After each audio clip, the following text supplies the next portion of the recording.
Socrates, moreover, you must not wonder that those who attain to this beatific vision are unwilling to descend to human affairs, for their souls are ever hastening into the upper world where they desire to dwell, which desire of theirs is very natural, if our allegory may be trusted. Glaucon, yes, very natural. Socrates, and is there anything surprising in one who passes from divine contemplations to the evil state of man, misbehaving himself in a ridiculous manner, if, while his eyes are blinking, and before he has become accustomed to the surrounding darkness, he is compelled to fight in courts of law or in other places about the images or the shadows of images of justice, and is endeavoring to meet the conceptions of those who have never yet seen absolute justice? Glaucon, anything but surprising, he replied. Socrates, anyone who has common sense will remember that the bewilderments of the eyes are of two kinds and arise from two causes, either from coming out of the light or from going into the light, which is true of the mind's eye quite as much as of the bodily eye. And he who remembers this, when he sees anyone whose vision is perplexed and weak, will not be too ready to laugh. He will first ask whether that soul of man has come out of the brighter light and is unable to see because unaccustomed to the dark, or, having turned from darkness to the day, is dazzled by excess of light. And he will count the one happy in his condition and state of being, and he will pity the other. Or, if he have a mind to laugh at the soul which comes from below into the light, there will be more reason in this than in the laugh which greets him who returns from above, out of the light, into the den. Glaucon, that is a very just distinction. Socrates, but then, if I am right, certain professors of education must be wrong when they say that they can put a knowledge into the soul which was not there before, like sight into blind eyes. Glaucon, they undoubtedly say this. Socrates, whereas our argument shows that the power and capacity of learning exists in the soul already, and that just as the eye was unable to turn from darkness to light without the whole body, so too the instrument of knowledge can only by the movement of the whole soul be turned from the world of becoming into that of being, and learn by degrees to endure the sight of being, and of the brightest and best of being, or, in other words, of the good. Glaucon, very true. Socrates, and must there not be some art which will effect conversion in the easiest and quickest manner, not implanting the faculty of sight, for that exists already, but has been turned in the wrong direction and is looking away from the truth? Glaucon, yes, such an art may be presumed. Socrates, and whereas the other so-called virtues of the soul seem to be akin to bodily qualities, for even when they are not originally innate, they can be implanted later by habit and exercise, then of wisdom more than anything else, contains a divine element which always remains, and by this conversion is rendered useful and profitable, or, on the other hand, hurtful and useless.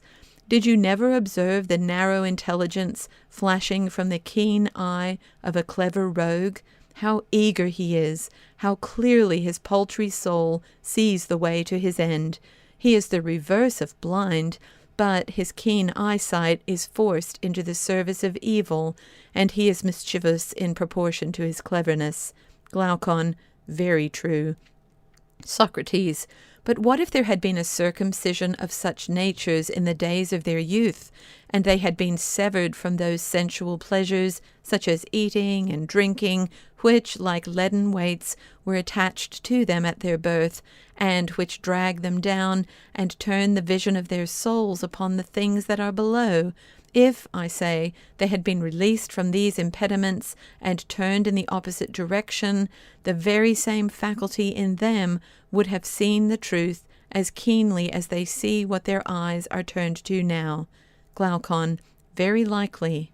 Socrates, Yes, and there is another thing which is likely, or rather a necessary inference from what has preceded, that neither the uneducated and uninformed of the truth, nor yet those who never make an end of their education, will be able ministers of state. Not the former, because they have no single aim of duty, which is the rule of all their actions, private as well as public, nor the latter, because they will not act at all except under compulsion, fancying that they are already dwelling apart in the islands of the blessed. Glaucon. Very true. Socrates. Then the business of us who are the founders of the state will be to compel the best minds to attain that knowledge which we have already shown to be the greatest of all. They must continue to ascend until they arrive at the good. But when they have ascended and seen enough, we must not allow them to do as they do now. Glaucon. What do you mean? Socrates. I mean that they remain in the upper world, but this must not be allowed. They must be made to descend again among the prisoners in the den, and partake of their labors and honors, whether they are worth having or not. Glaucon. But is this not unjust? Ought we to give them a worse life when they might have a better? Socrates.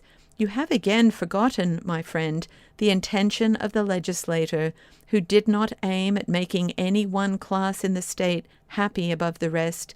The happiness was to be in the whole state, and he held the citizens together by persuasion and necessity, making them benefactors of the state, and therefore benefactors of one another. To this end he created them, not to please themselves, but to be his instruments in binding up the state. Glaucon. True, I had forgotten. Socrates.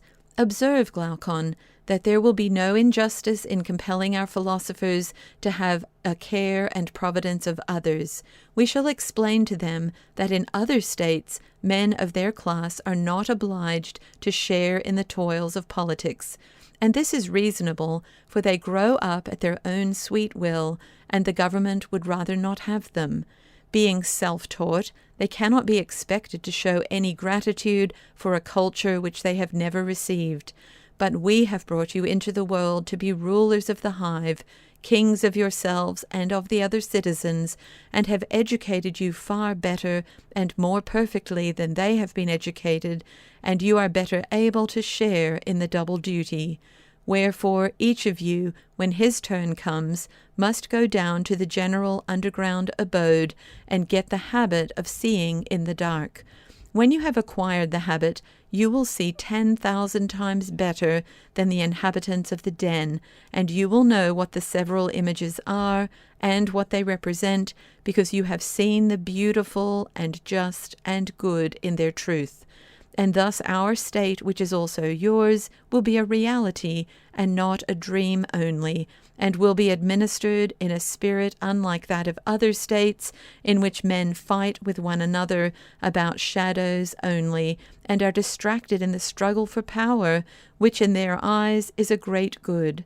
Whereas the truth is that the state in which the rulers are most reluctant to govern is always the best and most quietly governed, and the state in which they are most eager, the worst. Glaucon. Quite true. Socrates. And will our pupils, when they hear this, refuse to take their turn at the toils of state, when they are allowed to spend the greater part of their time with one another in the heavenly light? Glaucon. Impossible, for they are just men, and the commands which we impose upon them are just.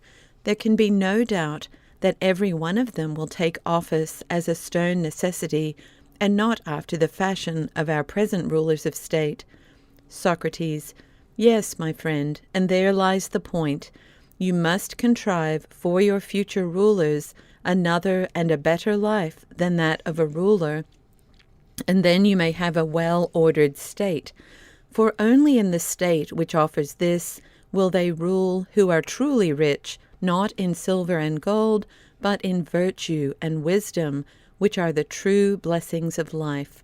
Whereas if they go to the administration of public affairs, poor and hungering after their own private advantage, thinking that hence they are to snatch the chief good, Order there can never be, for they will be fighting about office, and the civil and domestic broils which thus arise will be the ruin of the rulers themselves and of the whole state.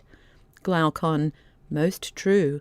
Socrates, and the only life which looks down upon the life of political ambition is that of true philosophy. Do you know of any other? Glaucon, indeed, I do not. Socrates, and those who govern ought not to be lovers of the task, for, if they are, there will be rival lovers, and they will fight. Glaucon, no question. Socrates, who then are those whom we shall compel to be guardians? Surely they will be the men who are wisest about affairs of state, and by whom the state is best administered, and who at the same time have other honors, and another and a better life than that of politics? Glaucon, they are the men, and I will choose them. Socrates, and now shall we consider in what way such guardians will be produced, and how they are to be brought from darkness to light, as some are said to have ascended from the world below to the gods? Glaucon, by all means. Socrates, the process is not the turning over of an oyster shell, but the turning round of a soul passing from a day which is little better than night to the true day of being, that is, the ascent from below, which we affirm to be true philosophy? Glaucon, quite so. Socrates, and should we not enquire what sort of knowledge has the power of effecting such a change? Glaucon, certainly. Socrates, what sort of knowledge is there which would draw the soul from becoming to being? And another consideration has just occurred to me. You will remember that our young men are to be warrior athletes. Glaucon, yes, that was said. Socrates, then this new kind of knowledge must have an additional quality? Glaucon, what quality? Socrates, usefulness in war. Glaucon, yes, if possible. Socrates, there were two parts in our former scheme of education, were there not? Glaucon, just so. Socrates, there was gymnastic, which presided over the growth and decay of the body, and may therefore be regarded as having to do with generation and corruption? Glaucon, true. Socrates, then that is not the knowledge which we are seeking to discover? Glaucon, no. Socrates, but what say you of music, which also entered to a certain extent into our former scheme?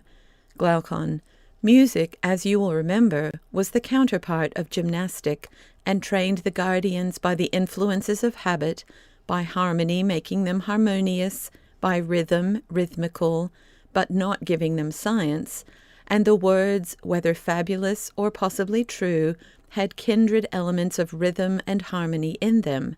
But in music there was nothing which tended to that good which you are now seeking. Socrates, you are most accurate in your recollection.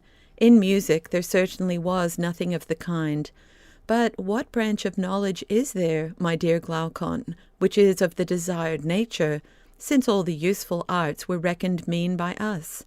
Glaucon, undoubtedly, and yet if music and gymnastic are excluded, and the arts are also excluded, what remains?